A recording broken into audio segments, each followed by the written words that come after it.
This is problem 3 from the option test of 2012. They're asking you to find the general solution of a differential equation. Now remember, in the last problem, we actually solved a differential equation by separating. It was a separable differential equation. Now this one, if you look at it, you can tell it's not separable. There's no way to get the t's and the y's separate on both sides of the equation. Now what kind of gives us away is the fact you have 3 different terms. Term on the left and then 2 terms on the right. Now that's kind of a clue that it's going to be the integrating factor method. Now the integrating factor formula I've written here, there it is.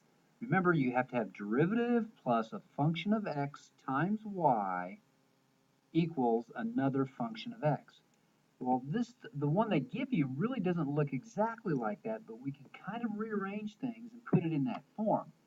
So what we're going to do is leave the t dy dx, well actually dt, on the left, bring the 2y over, so we have plus 2y equals cosine of t. Erase cosine of t.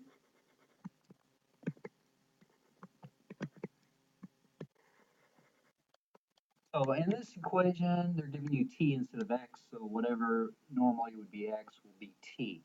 So looking at the general form, you want derivative plus function of x times y equals function of x. So that t that's in front of dy dt, we're going to divide through by that to get it in the general form. So this would be 2 over t times y. So that becomes our function of t, or x, however you want to say it, equals cosine of t over t. All right, now it's in the general form. So we're using the integrating factor technique. Now remember also that the integrating factor, which we abbreviate the IF, is always e to the integral of p of x. Now p of x is the function of x, which is the coefficient, or being the factor, times y. And so in our problem, that's 2 over t. So let's write that out. It'd be e integral of 2 over t dt. So we just need to work out this little integration. The integral of 2 over t would be ln of t. I kick the 2 out front.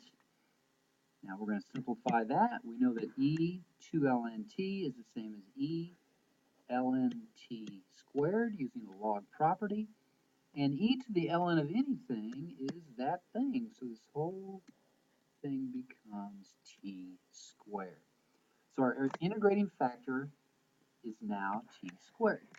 So we go back to the equation, the differential equation where we left off, and we multiply through by the integrating factor.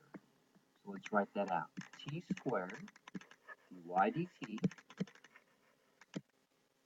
plus t squared times 2 over t times y equals cosine of t over t times t squared. So we multiplied every term by t squared, which is the integrating factor. Now at this point, we're going to clean this up a little bit. So the first term, not a whole lot to do there. So t squared dy dt. Second term, we cancel a t, so we end up with 2t times y. And on the right-hand side, the t cancels, and we end up with t cosine t. All right, so we've determined what the integrating factor was. We multiplied through by the integrating factor. We have simplified the equation. So the next step, once this is all done, you're going to integrate both sides. Integrate the left and integrate the right. But the trick on these problems is when you integrate the left, that integral is actually the result of differentiating using the product rule. So this goes down to t squared times y. It's always this term and that factor. Now if you want to check that, you could use the product rule on that, take the derivative, and you'll end up with this integrand. You'll end up with that, what you started with. Or you can just trust the fact if you've done everything right, then the two circled things are the result of the integral. Now we need to integrate the right side, which is a little more challenging. T cosine of t. Well, that's the product of two functions, which makes us suspect, maybe we have to use integration by parts. And that's what we're going to do. But let's try to recall the shortcut on integration by parts. So I'm going to create my two columns over here on the side. Remember the left column, you just keep differentiating until you get down to 0. So the derivative of t becomes 1. The derivative of 1 is 0. Done. That wasn't too tough. The right side, you integrate. So if you integrate cosine, you get negative sine. Correction, let me make that positive sign. The integral is positive sine. And the integral of sine is negative cosine of t. And we draw in our diagonal lines. 1, 2, and we put in our signs. The first one gets a plus, the second one gets a minus. So the result of the integration, just follow your diagonal lines, will be plus plus, so it's positive t times sine of t,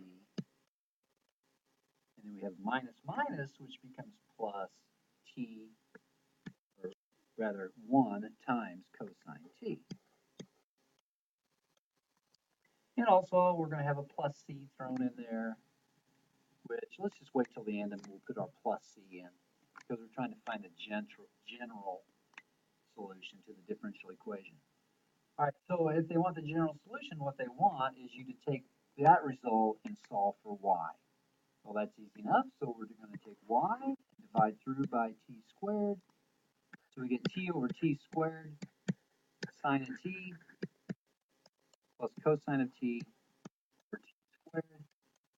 Again, cleaning up a little bit, y equals 1 over t sine t, so we'll write that as sine of t over t, plus cosine of t over t squared. And let's tack on our plus c and then we'll be all done.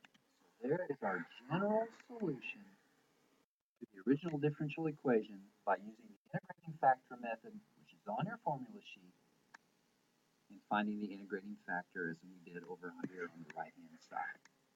Problem number 3 is done.